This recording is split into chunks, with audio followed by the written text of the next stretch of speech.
All right, so I have a block today that I'm pretty excited about. This one is going to be filled with color. It's going to be a lot of fun, so let's get started. So I have a selection of strips here, and so these are warm tones and these are cool tones. My measurements on these strips are 1.5 inches by 9 inches long, and I'm just using solid fabrics here, but this is absolutely something that you can get really scrappy with and have a lot of fun that way. Let's get started with the sewing. Here it is. I have my strips right here, and what I am going to do is I am going to grab one from each, and I'm going to put those together. So I'm going to put these two together.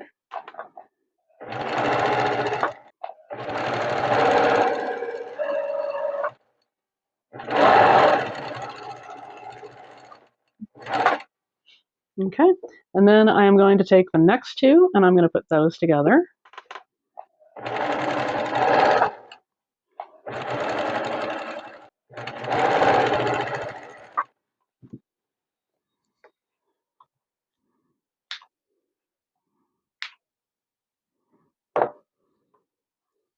All right, so here is where it changes a little bit. And so I had those first two strips. And what I want to do is I want to alternate warm, cool, and then on this one, it's going to end up being cool, warm, going all the way across. And so if I didn't mention it before, I have 9 strips of warm tones, 9 strips of cool tones. And so each one of these strip sets is going to end up being 9 strips total. And so for this next one, I'm going to grab the warm tone and I'm going to attach it onto here.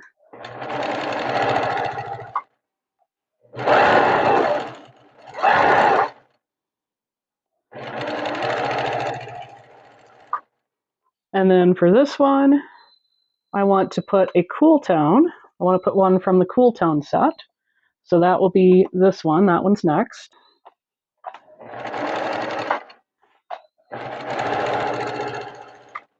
And you want to sew all of these with a 1/4 inch seam.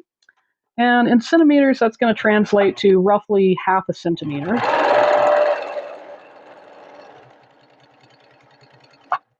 And so you want to keep in mind where you started. So I started with the lightest value there, or more of a tent is also what it can be commonly called. And so I will grab the next one in the cool tone, which is this one.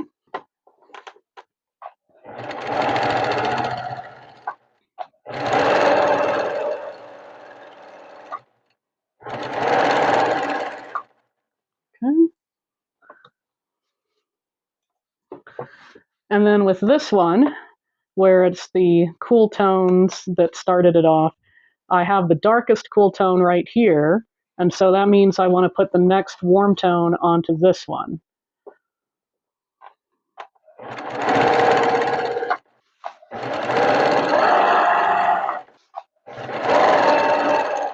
So I'm going to keep sewing these and adding them until I have my strips.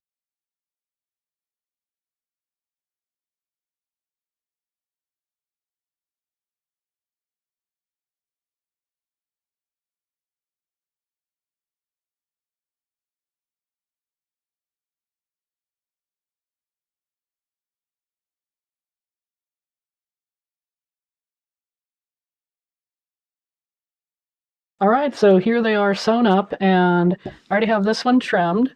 And so basically, because these were 9-inch strips, I want to trim it to be 9 inches. A pretty good way for me to do that is I line it up on the 9 here, and then I'm going to just check out, try to get kind of around the middle. So I don't always have the most consistent 1/4 inch seam. As you can see, it gets a little bit off there. But I'm okay with that because this ends up being a block that still looks pretty good if you are inaccurate. So now I just line it up on my 9 there, and that looks pretty good.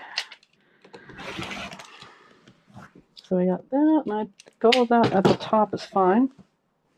Okay, so here we are. I have these two strip sets. So what I am going to do is I'm going to put this one this way, and then I'm going to put this one this way. Okay.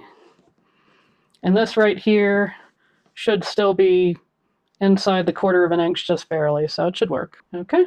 And then I'm going to go ahead and sew this. All right, so I have my two pieces, and what I'm going to do is pretty unconventional. I am going to sew a perimeter around this.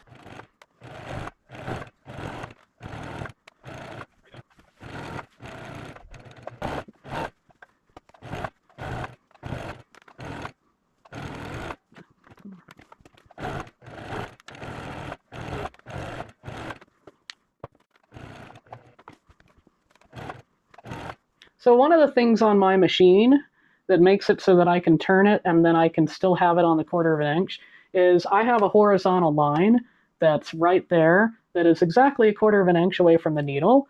So you might have that on your machine and maybe you just never noticed. And so if that's the case, then now you know how to do the turn like that. And it's especially useful for things like binding.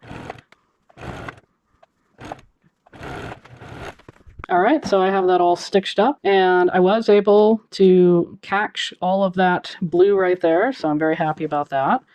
And so now what I end up doing with this, and this is why it's kind of unconventional, and the reason why is because you've probably seen this block executed before, and people make it look really easy, but the problem with it is that a lot of times people will use these strips that are like 2.5 inches, 3.5 inches wide. And what they're not showing you is that you have to be very careful about the bias that you're going to create from how we cut this apart.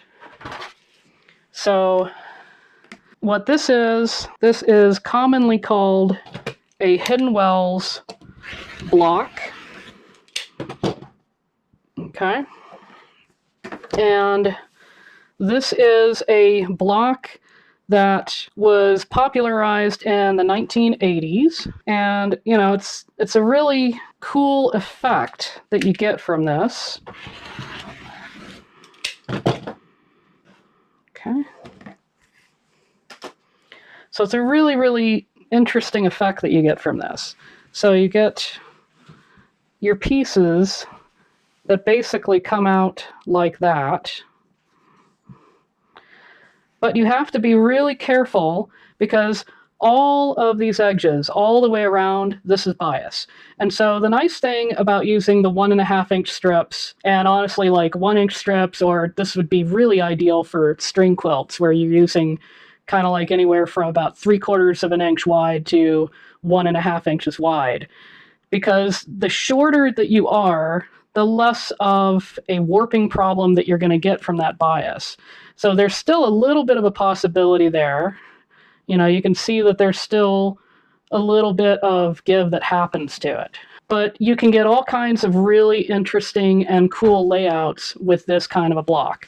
So I'm going to show you how to press this and press it so that everything is straight and you don't have problems with things getting wonky from the bias. Here we are at my pressing station. I pressed these open. The reason why I did that is because on the first block that I made, I just found that pressing to the side was kind of making it bulky. But you could absolutely press this to the side if you want. It will still work that way. So the first thing is I want to get rid of, in advance, these dog ears since I am going to press this open.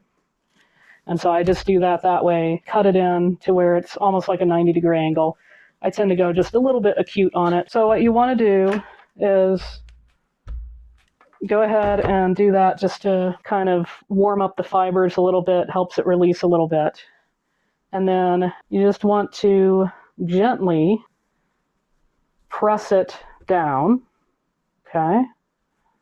And so gently press it down.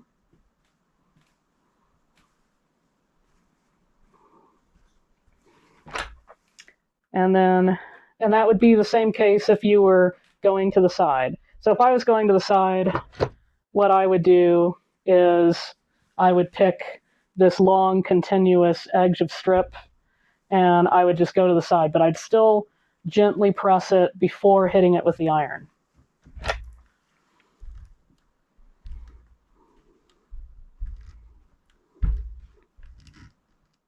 Okay, and now that I have done that with the iron on the back of it, we got everything there. You can see it's still really nice and square. So we have not distorted this at all. And so you could use the steam function on your iron. I just prefer spraying with water. And then you don't want to iron this way, where you push that way or you push this way. What you want to do is you can push, and just gently push, and you push in the diagonals, because that is where your straight of grain is going. So you can push into those diagonals a little bit. And you don't want to push a ton. I mean, it really is better to just press it, but you can kind of gently push a little bit into those diagonals, and that will end up retaining the integrity of the block pretty well. So here we are, my blocks clean off the pressing station there. And so this is actually one of the ways that you could orient this particular block, and that would be pretty cool. I do like this, actually. But the conventional sort of ways to do it is that I would want to pick, so those two corners there, I would have those matching opposite, and then I would have this right here and this right here. And so this is one of the conventional ways of making this block, and I've actually sewn it up. The previous block I made out of the same strips here, I sewed it up this way. And then another very common variation on this is to have it look more like an X here. And so I'm going to end up sewing this one this way, just so that I can have one of each of the common variations this way. So here's the block. I have it all nice and sewn up, and it's not perfect, but it's done, and that's what I like about it. And it's very colorful, it's very festive, and so this is the orientation that I was telling you about. That's one of the common orientations, and so it's more like kind of an X there. And then with the other common orientation, where it's more of a diamond, what I did with it is I made a bowl cozy. And so you can see it's more like kind of a diamond there. And that is how this block ends up looking if you make it as a bowl cozy. And that's one of the things I like to do with quilt blocks, is I like to do fun things like make them into cozies, so it's not just about patchwork quilts and patchwork table runners. That's just an option for you. And if you didn't get around to checking out my previous week's video, I have a really good video on bowl cozies where I have several different hacks and tips, so to speak, on how to make cozies really, really well, and how to make them to where, I do have some time-saving hacks in there, and then I also have some really good hacks on just how to build better cozies in general. And so if you haven't checked that out and you like to make cozies or are planning on making some, then definitely check that out.